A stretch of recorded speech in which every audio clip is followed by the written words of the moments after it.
want to know which planet was causing your suffering? How about Earth? Hey everyone, Ramblings here, back with a new Shadowverse 2 video.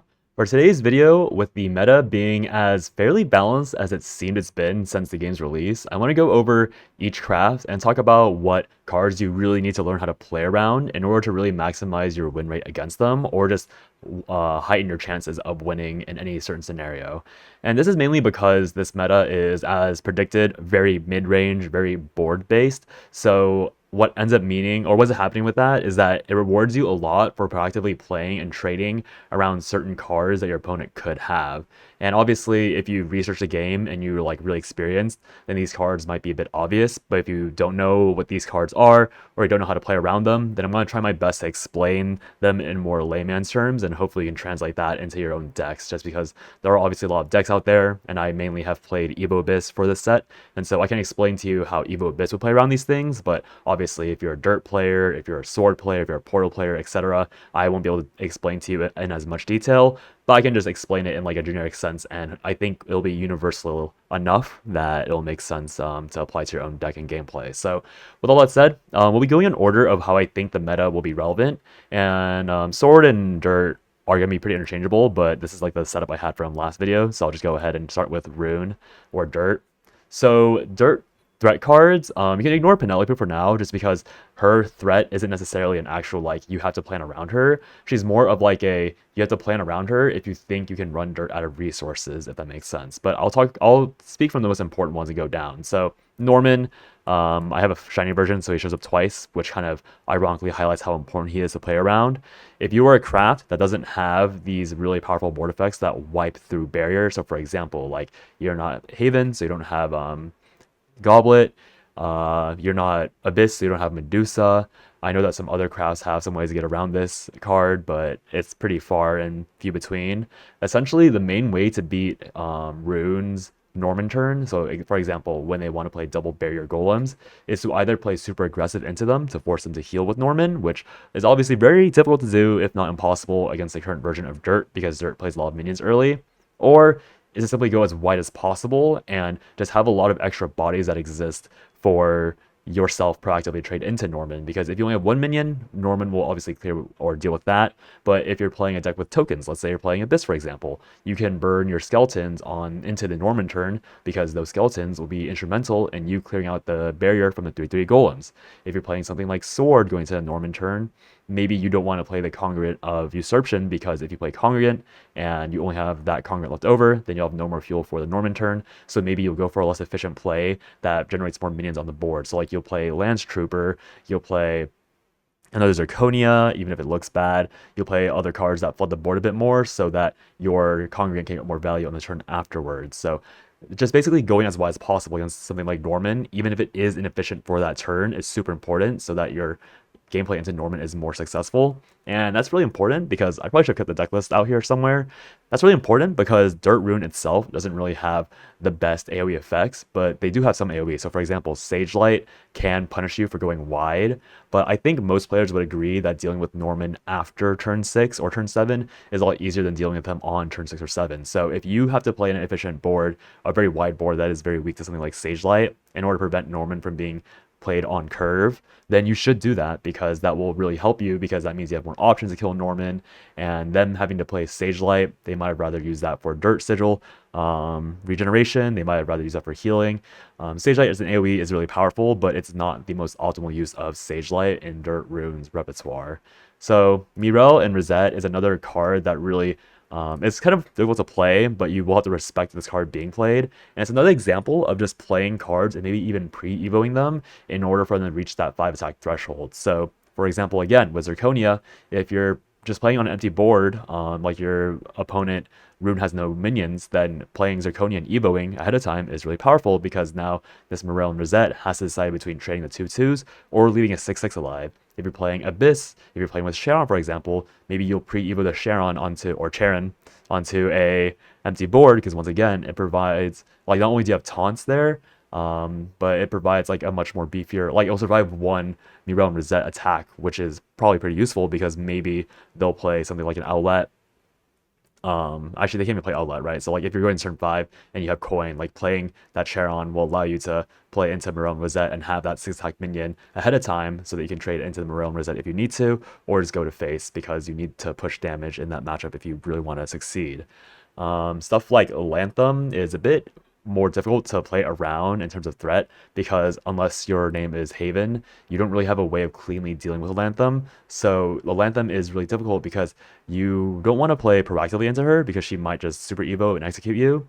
And that brings into the question of how wide can you truly go? Because if you can go very, very wide going into Dirt Rune's Lantham turn, then Lantham will be weaker because just like Norman, you have cards to stack into Lantham, or you can counter Lantham's pressure by going into their face and making it more of a DPS race instead of you just having to kill Lantham to kill the value and pressure she generates. Because obviously, Lanthem clears 3 minions, and very often she'll be clearing the 3 toughest minions, so you're often left over with something like a 1/1 or a 2/2, like small tokens, and these tokens, while aren't very powerful, depending on the class you play, you might be able to actually rig the odds in your favor to go for that DPS race, because maybe you're playing Sword and you have Sailfawn for some reason, you can buff those cards. Maybe you're playing Dragon and any damage is good damage because you can storm down the enemy opponent. Maybe you're playing Portal and you're just going to play like Orcus, and you're going to just space out the Orcus casts with the minions you have on board to kill all the Lantham spawns so that you have a better chance later on. Like, there's very many ways.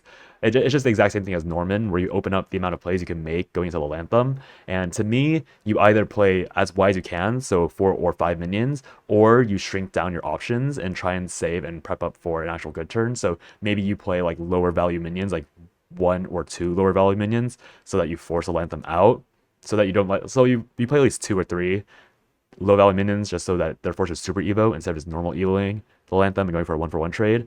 But that way you can keep your actual hard hitters, your higher value minions, for after the Lantham is dropped, so that you can actually trade with them doing face, or you can kill Lantham outright. And then Ryo, you can see that these are in different numbers. So Ryo's only one of, because Ryo is fairly rare for Dirt Rune. But just know that like there is the smallest chance that Ryo could be played on curve when you're playing against Dirt. And so it's, again, just very much like playing against Sage Light when it's a Norman turn. It's up to you to decide if it's worth going all in and potentially overextending into a Ryo, or if you think you can actually pace out your resources in case there's a Ryo, and so you actually contest the rest of the board that Dirt Rune has. And then Penelope, like I said earlier, Penelope is more of a resource regeneration. So like, let's say that your Dirt opponent, this happens very often in my experience, where they played like double or triple Morel Rosette, they played Norman on curve, they played a Edelweiss early, and you're like, okay, bet they're at 0 dirt. You shouldn't ever bet on your Dirt opponent actually truly having 0 dirt, because due to things like Penelope's Super Evo, it gives them 4 dirt sigils immediately. And obviously Super Evoing Penelope means that they can't Super Evo something like the Lantham, but those 4 dirt sigils means that they can play something like Edelweiss. It means that they can play Miriam Rosette again. It means they can do a lot of stuff that they couldn't do before. And you should never, again, it's just the clarification that you should never bet on the dirt sigils running out, because as I've said many times, dirt sigils are a free resource for Dirt Rune. They aren't really something they have to play around because they have so many forms of generation for them. So you should never play and go like, okay, they play Lantham on curve, I'm going to kill 4 Lanthams and then they'll be out of dirt. That's never going to work out, because you'll kill all the Lanthams and be like, all right, I'm in the clear, and then they'll play Penelope, Super Evo, into etc, etc, etc, and then now you deal with like a super Skybound Arded Cagliostro that has potential burn going to your face over and over again, and also Sandalphon that's been fully prepped up to go to your face as well. So hopefully that made sense for the Dirt section, and that'll be the trend I'll be following for the rest of the video as well. So with Sword's threats are very well known by now, so this is more of just like a obligation than anything. First of all, Zirconia is going to be the most obvious thing you have to play around against Sword, and Zirconia, much like Norman, you have to play proactively into. So if you're going second, then maybe you'll coin out a 4-drop that has some decent attack so that your AoE going into turn 4 might be dealing with it better. So for example, if you're going second as Abyss, let's say that you coin out something like Almeida just to have a 6/4 minion, just for tempo, and that's actually really good against Sword because now you force them to play Vals, which obviously is a good trade for them, but it stalls Zirconia a little bit, or they play Zirconia and they have two 2/2s left over, which are a lot more easily dealt with than if you had just played like a passive play such as Zombie. And let's say that you don't have the coin. Let's say you're going first and you know they have Zirconia, like you're playing on turn 5. Then on turn, oh no, rather you're playing it's your turn 4 and you know they have coin Zirconia turn 4.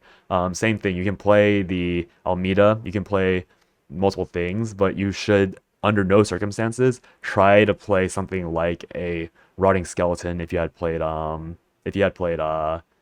Ghastly Sorry off curve, because that Ghastly Skeleton, while it is very sticky and it will give you a body left over, the 2/2 is not as important for playing in Sword, unless specifically you have a response card like Aragavi, in which case playing the Rotting Skeleton is actually quite nice, because Aragavi will clear Zirconia herself, it will clear one of the skeleton, or one of the summons, and then leave the other summon at 1 HP, and then you can Evo Aragavi to deal some face damage and also clear the minion, or you can just let the skeleton clear the last minion, and you've essentially traded out an Evo for no Evo for one body and a bit lower tempo. So Zirconia does have counterplay. It's pretty classic, but that's something you should be aware of.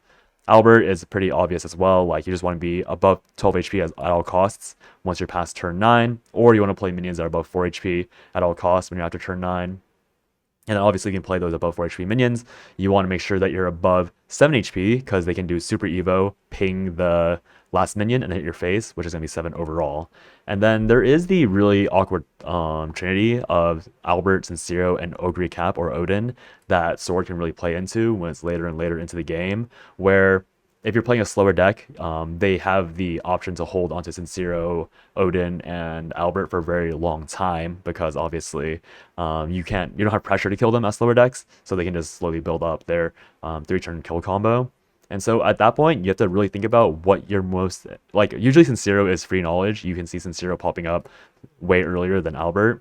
So you have to decide, how do I play my threats in order to force Sincero out early so that I don't have to deal with like a turn 9 Sincero into a immediate turn 9 or turn 10 Albert with boots, because obviously turn 9 Sincero would be 8 damage if they held the usurpation or the ostrich spell until then. That'd be 12 damage at turn 9. And then Albert with boots would be 14 damage, which is and that's 26 damage over 2 turns, which is nearly impossible for most decks to heal out of. And so you have to understand how to force Sincero out in order to give yourself time to heal up the damage Sincero dealt. You have to understand how to block Albert properly. And then with Odin, most importantly, on turn 7, again, very much like Norman, very much like Zirconia, very much like all these other cards that tend to only deal with one minion at a time, or like can't deal with multiple minions at a time, or Odin, if you are playing into turn 7 against a Sword, you once again have to you're really encouraged to play wide, just like you would into Norman, because if you play wide, Odin can only kill one minion at a time. So if you play super wide, that means that Odin player has to decide between trading or going to your face. And if they go to your face and you have extra minions on board, that means the rat race is a lot more in your favor. And then if they do trade, that's really bad for them because that is burn they lost. And that's going to be a very similar idea with Zeta and Bea. Obviously, Zeta and Bea don't have Banish, they have Bane. So you can play things with Death Rattle, and that might be a bit more like maybe if you're playing again with Abyss, you can play stuff with Death Rattles that will potentially block them. But if you're playing something like with stuff with barrier, like Wardhaven and other things with barrier, maybe it's not as effective. Like maybe with stuff like Sarah, with other taunt cards I can't think of right now. Zeta and Bea and Odin are pretty equivalent, but obviously stuff like Wilbert, you might want to just proactively play Wilbert into Zeta and Bea, which you're probably already doing if you're playing Sword with and going second. And then the other cards we have, Vals, very similar idea that going into turn 6, you don't want to play a minion with 5 HP or lower if they're a high value minion. You want to play something with 6 HP, or you want to go wide so that Vals is less favored. So playing versus Vals and Zeta and Bea is pretty similar for the most part. And then Golden Knight is more of just being aware that if you play, once again, playing 4 HP or lower minions going wide on turn 7 or beyond can be very risky versus mid-range Sword. So you want to go 2 medium tall minions, if that makes sense, that have above 4 HP. And that way the Golden Knight can only kill one of them, because even at 9 mana, they'll do a 4 AoE and then they'll be a 9/9. So if you have 2 5/5s, for example, the Golden Knight can't actually kill the 5/5 unless they have Grimnir Crest active, so that makes that turn a lot more awkward. And then Centurion is more of just like a deck check or deck knowledge thing. If you notice that they're playing a mid-range store that has a lot of Storm, then Centurion is probably very likely in the cards. So it's another like float out of range of Super Evo Centurion if you have the possibility to, and that might grief them out of a win on the next turn. But obviously you can't always play around all these threats, especially against Sword. Going into Portal, Portal's threat cards are a bit wider. These 2-drops are more here out of obligation, just so that you're aware of how Portal can curve. So obviously coin Puppeteer into Puppeteer is very annoying to deal with, and we all know how that feels to be on the receiving end. But sometimes you just have to play like a 1-1. So if you have 2-1 minions or like 1 HP minions, then maybe you'll proactively play them so that the puppet from the Puppeteer is sacked, so that you can play like a 3-3 or 2-3 on a later turn. Against something like Puppet Lancer, maybe you will play a 2 health minion just so that the enhanced puppet from Puppet Lancer is being played, and so that you can get that out in case you want to play an actual bigger minion later on, or you just want to grief the puppet player from playing like Lashena on curve, or like coin something more egregious on curve because you're denying them that mana on turn 3. Something like Lashena. Lashena is interesting just because, very much like the other cards, you can actually go past the threshold that you can clear in. So very specifically, for example, if you're playing something like Abyss and you have Congregate of Entwining, you can actually proactively coin out Congregate of Entwining and Evo one of them, because what happens is that Lashena doesn't have 6 attack, so even if she plays her spell, she can never clear your 6/6, and that makes it very awkward for her, because they either need to not play Lashena, or they just need to play Lashena and tank the 6 damage, which could be game losing for them if you're playing a more aggressive and mid-range deck. Zwei is a card that you mostly have to tech a response into, because she's essentially Angrea for Portal, which means that you aren't really ever going to properly respond to a Zwei like proactively. So like on turn 4 and 5, almost no decks can beat out Angrea, and likewise no decks can really beat out Zwei, especially if you play puppets. So my recommendation for Zwei is that your deck has specific counterplay versus her. So whether that's something like Vows to kill Zwei and then Evo into the 6-1, whether that's Build Out just to execute the Zwei and run into the 6-1, whether that's even something like Aragavi for the AoE, like Glade for the AoE. Yeah, like a lot of decks have counterplay to Zwei, but you usually have to tech that into your deck in order to get the most effect. So like, for example, Rune has it kind of rough into Zwei because they don't, since they're no longer going to be playing Anangrea, who would be the natural straightforward counter to Zwei. Like Mirelle Rosette doesn't counter Zwei because they had to stack into 6-1 and the 5-3, and then the Zwei lives, so that's 5 damage that they take to their face, which might be a trade that they find acceptable. But if you're playing Dirt Rune, it's another example of like, okay, maybe I will go super wide on my turn 4 or turn 5 play going into my Portal opponent's turn 5, because I need to make sure that this Zwei does not punch me as hard as it could, right? And then everything else is pretty straightforward. Like Congruent is another example of just go as wide as you can, so that maybe the Congruent destruction effect misses and you get a big minion left over. Ogre Cap, as discussed in Sword, exact same counterplay, go wide so that they can't just wreck you with Ogre Cap. Chaos Legion is more just like a don't play 3 or lower HP minions in a turn 6 in case they're playing Chaos Legion. Once again, the amounts are usually like how high the priority is to play against them. Noah is kind of just like it's a very much like a Sage Light instance where you're pressuring and forcing your opponent to play Noah so that you can have a better turn, or they're forced to burn all the puppets so that they don't have it for their Liams or Orcuses later on. And then Orcus, kind of the tear of Puppet Portal or Portal decks in general.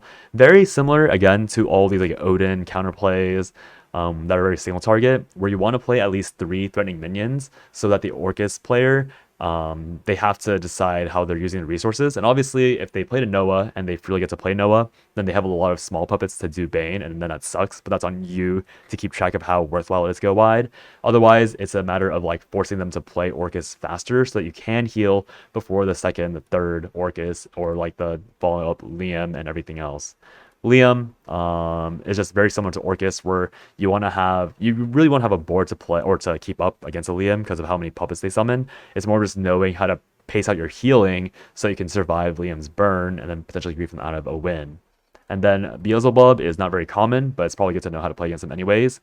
Take note that this is a pretty rare instance where it actually matters, but take in mind that this remove all abilities from them does not include raw stats. So if you have something like Sarah, with the enhance effect, Sarah will live the Beelzebub ability because she won't lose her 9 HP magically. She'll actually retain, or 10 HP, I think. She'll retain all that 10 and take 9 damage and be a 4/6 afterwards, which means that the portal player, if they want to clear the Sarah, will have to either utilize existing minions on the board or Super Evo or Evo Beelzebub himself in order to clear it. So very niche tech, but it's another example of just like play as wide as you can if you want to play against it. Otherwise, play the least valuable minions you have so you can have value going into the future, and also like keep your healing and pace that out.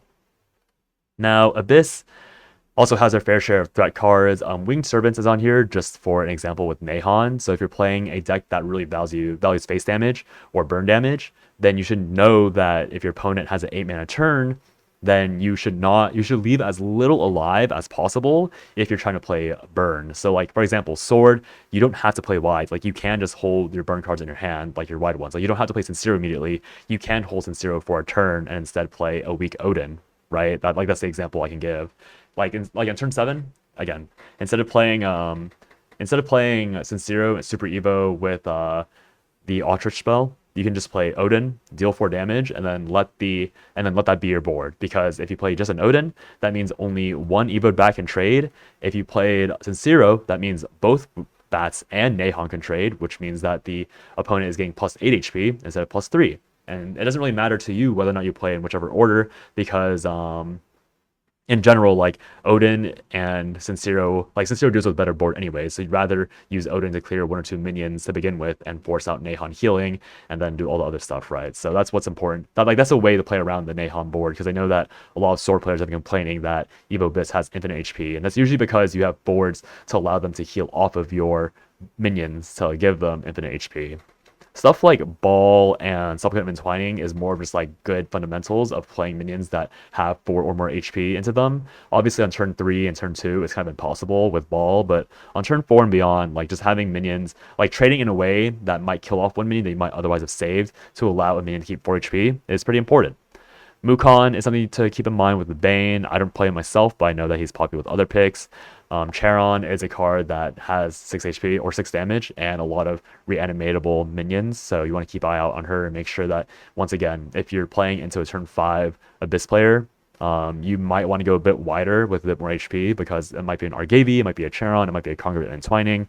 They have a lot of options on turn 5. They're all response cards, and it's up to you to read the Abyss deck and understand what threat is actually realizable, and maybe you just take the risk anyways into playing into one of those many threats. And then Vazaraga is very much like I forget what other card I was talking about, but it's just another like, just be aware of this card. Like you have to have cards to play around it. Because what Vazaraga is that he's a fairly uninteractable minion, unless you have Odin, which a lot of decks have Odin, so it might be fine. But essentially, he represents this constant threat of 5 damage, because when Abyss players play Vazaraga on curve, they're going to Super Evo him on the turn after. So he's essentially a discount version of Lantham, who does a little bit less damage, but is theoretically a bit more sticky, unless you have Odin specifically to banish him, or obviously Marwyn's spells. So just keep that in mind. Like if you're playing against a lot of mid-range Abysses, then you might want to have some tech for Vazaraga or play around him existing.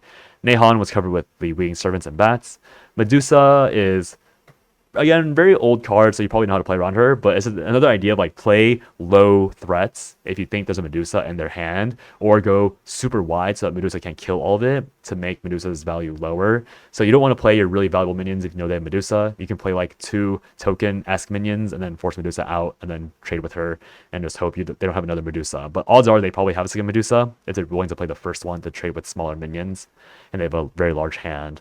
And then Fediel, this is more another example, like very similar to Nahon, where if you're trying to burst a enemy Abyss down, you want to make sure that you don't give them things to trade into, because Fediel can pop out 2 more Bats if you track their graveyard. If they have no 2-drops, then Bats will pop up if they played Bats, and then you don't want to give them more HP than they can get, because you have a minion that is existing for them to hit into if you have the option to not have that minion on board.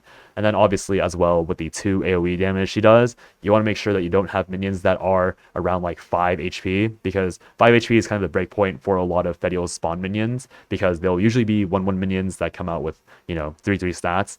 There can be Almeidas coming out, which are 5 damage, in which case, like, whatever, you just have to deal with that. But as many 6 or higher HP minions you can play will force the Fediel to be evoed, which will kind of screw with, Evo Abyss's tempo because they'd rather use that Super Evo for something like Belial to accelerate their win con. So just be aware of that going to turn 7 or 8 when they have Fedial potential, because having 6 HP or higher minions will make their lives and their gameplay a bit more nuanced.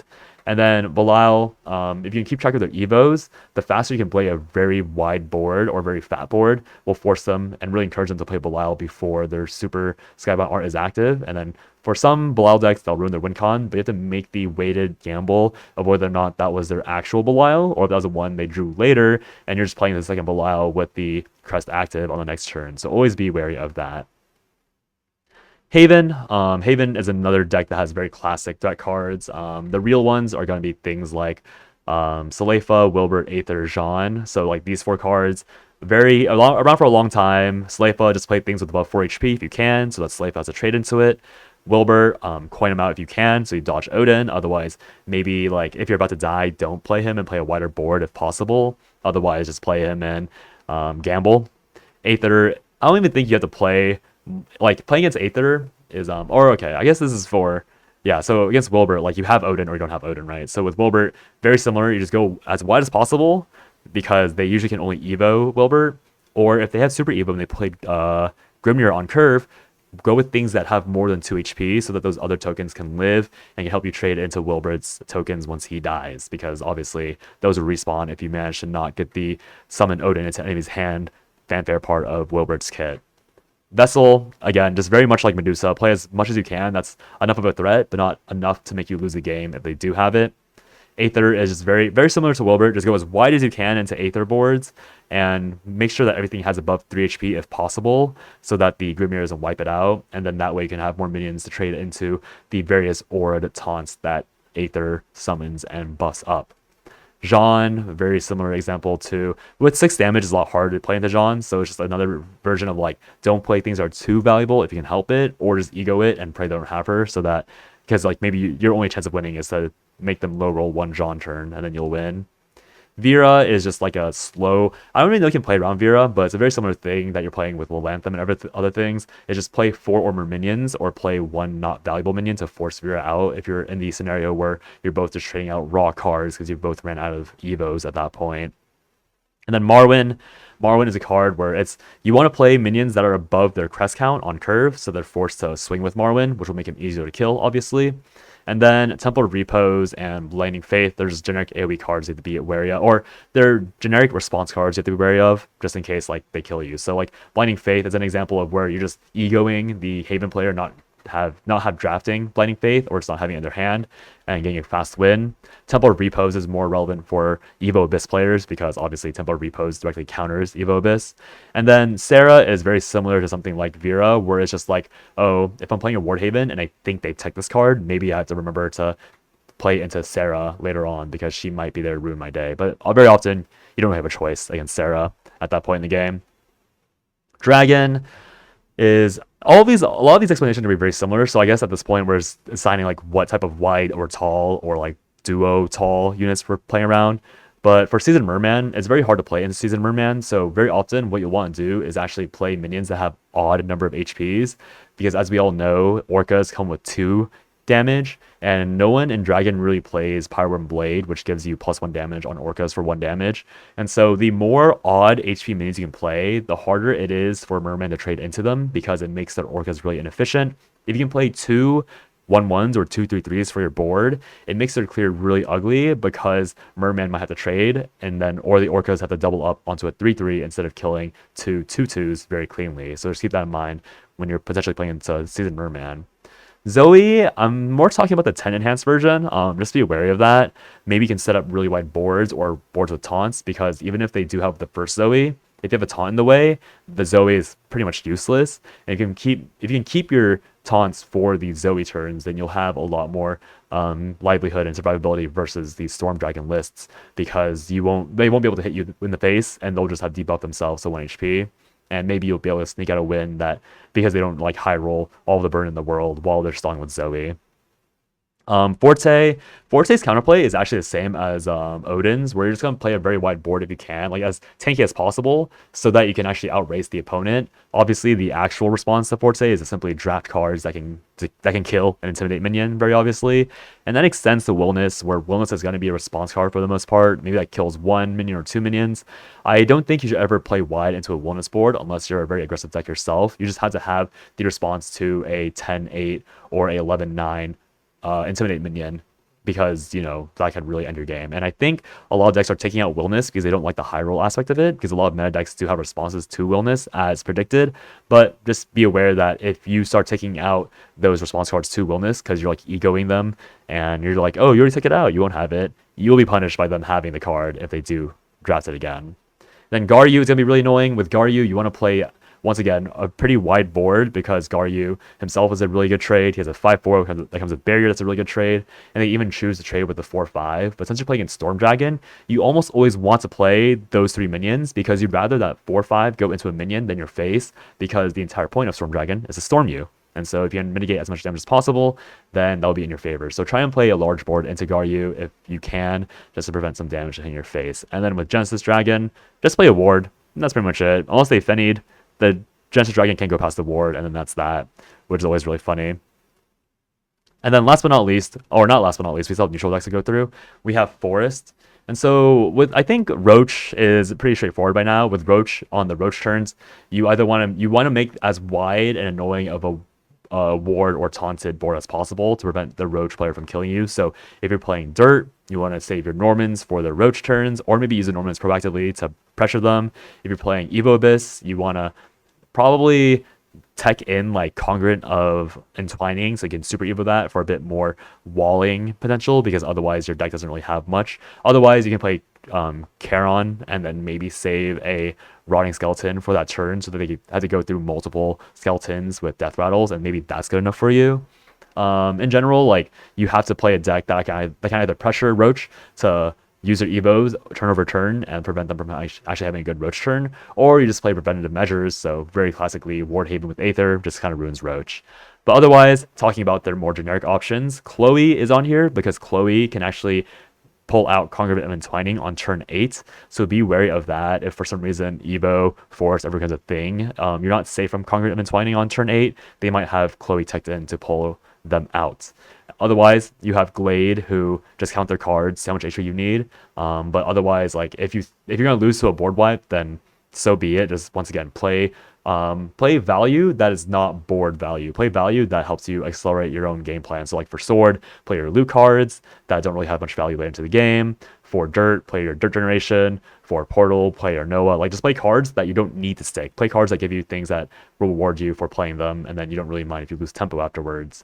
Kubitan is an example of just like get more than 7 HP on the board, and that way the RNG of her Evo might leave a big minion alive, and then that way she might have to trade into that big minion and then make them lose tempo, or you'll have 2 big minions left over and then they're kind of screwed in that scenario.